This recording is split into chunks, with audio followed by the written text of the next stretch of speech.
The sun peeked through the curtains, casting a warm glow over John's face. For 2 decades, he woke up with one thought in mind: his love for Mary. Their journey had flown by, a seamless blend of laughter and shared dreams that appeared, to the outside world, as close to perfection as one could get. John often heard friends praise their relationship, saying, "You and Mary are relationship goals." Mornings in their home were filled with playful banter over breakfast, while evenings saw them cozied up on the couch, watching favorite shows or discussing their kids' day. Lily and Max, their 2 children, were the apples of their eyes, and the lively dog, Bella, was the cherry on top of their family sundae. Their house, surrounded by a white picket fence, felt like a living dream. John often found himself reminiscing about their early days, when they were young, wild, and deeply in love. He'd recall the sparkle in Mary's eyes when he surprised her with a bouquet of roses, or the moments they danced in the rain, carefree and engulfed in pure magic. However, of late, subtle changes began to creep into their seemingly idyllic life. Nothing alarming, just little things that felt off. Mary seemed more distant, her laughter a bit restrained, and her gaze often lost in thought.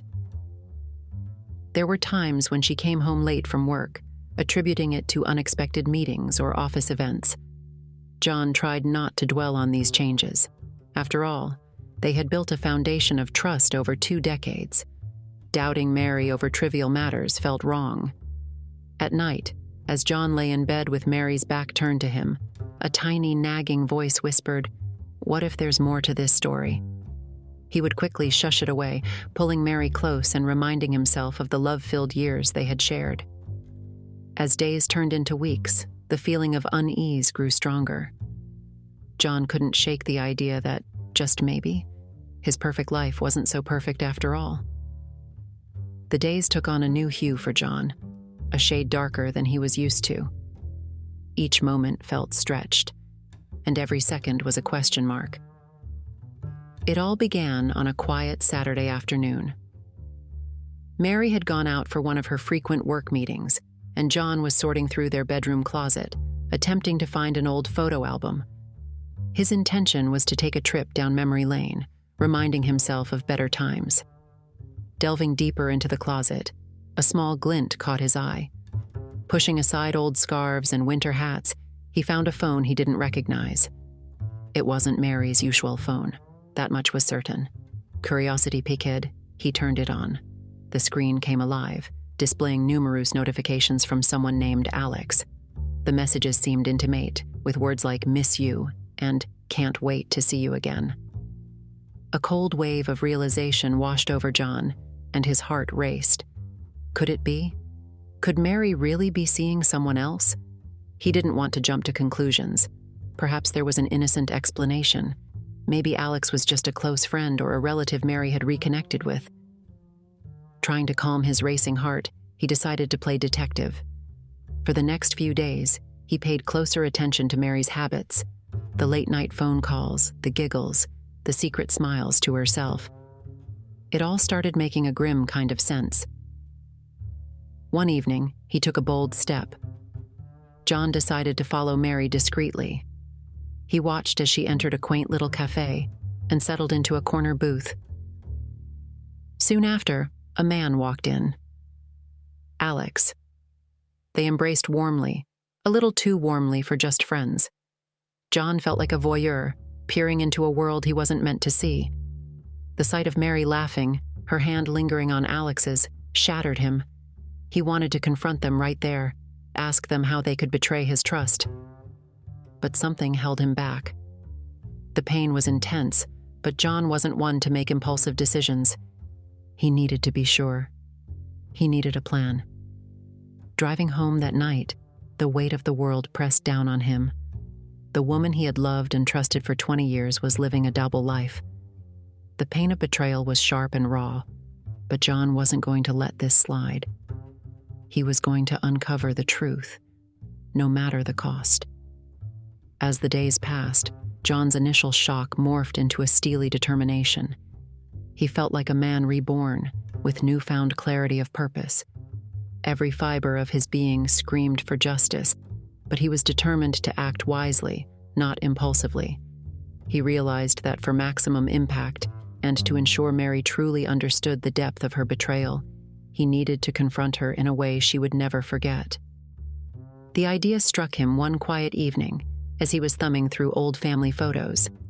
A dinner party with all of Mary's family, the very people she had grown up with, the ones who had celebrated their union and been part of every significant chapter of their lives. They all loved and respected John. The idea struck him one quiet evening as he was thumbing through old family photos. A dinner party with all of Mary's family, the very people she had grown up with, the ones who had celebrated their union and been part of every significant chapter of their lives. They all loved and respected John. Revealing the truth in front of them would hit Mary the hardest, making her realize the gravity of her actions. He began his preparations. Invitations were sent out under the guise of a surprise anniversary party that John was secretly planning for Mary. Her family, completely unaware of the storm brewing, responded with enthusiasm, touched by John's romantic gesture. Meanwhile, John started gathering evidence. He discreetly documented Mary's secret rendezvous with Alex, making sure he had video proof of their intimate moments. It was a difficult task, for each captured moment felt like a dagger through his heart, but he pressed on, fueled by a burning desire for justice. As the date of the dinner neared, John felt a mixture of dread and anticipation.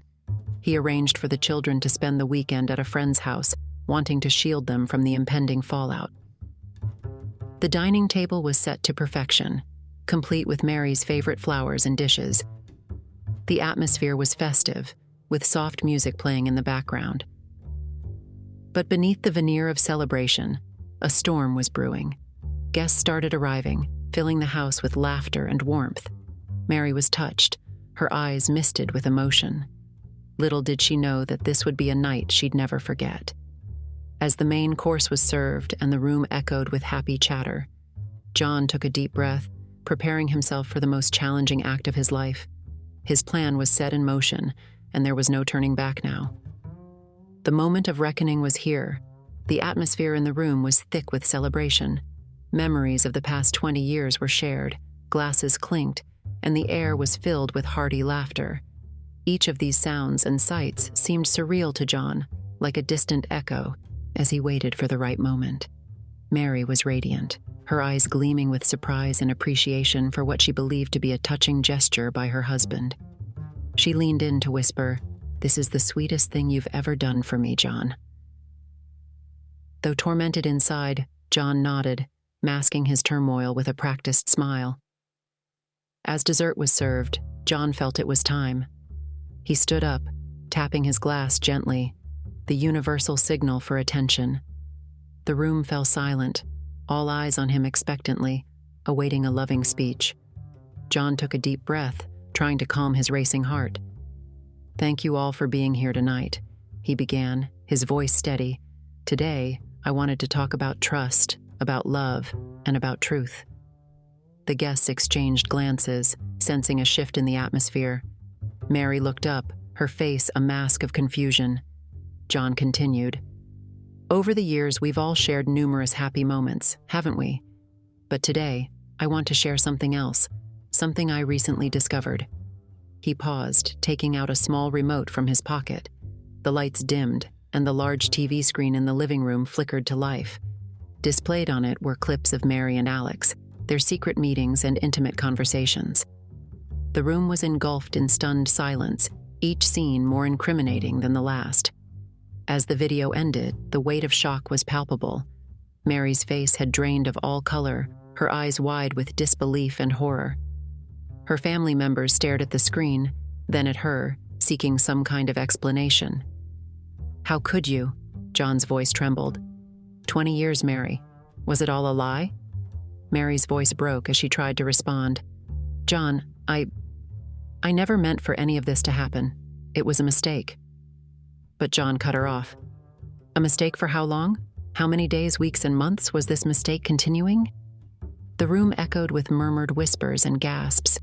Mary's siblings tried to intervene, asking John to perhaps discuss this privately. but he stood firm. "In front of the very family that celebrated our union, I want you to know the depth of your betrayal," he declared, eyes filled with tears. "I gave you everything, and this is what I get in return." Mary was sobbing now, her voice a mix of regret and desperation. "I'm so sorry, John. Please, let's talk away from all this." But John had said all he wanted to. "You need to leave, Mary. Leave our home." In the days following the confrontation, John's home, which once buzzed with life and laughter, transformed into a silent monument to the love that once was. The deafening silence was often interrupted by the constant ringing of the telephone and knocks on the door. But John couldn't bear to face the world or its barrage of questions and sympathies. Every corner of the house held a memory. The couch where they'd cuddled and watched countless movies. The kitchen where they'd cooked meals together. Even the small dent in the wall from when they tried, laughingly and unsuccessfully, to move in a too large bookshelf. Everything echoed Mary's absence. One evening, as John was aimlessly wandering from room to room, he stumbled upon the old photo album he had been searching for weeks earlier.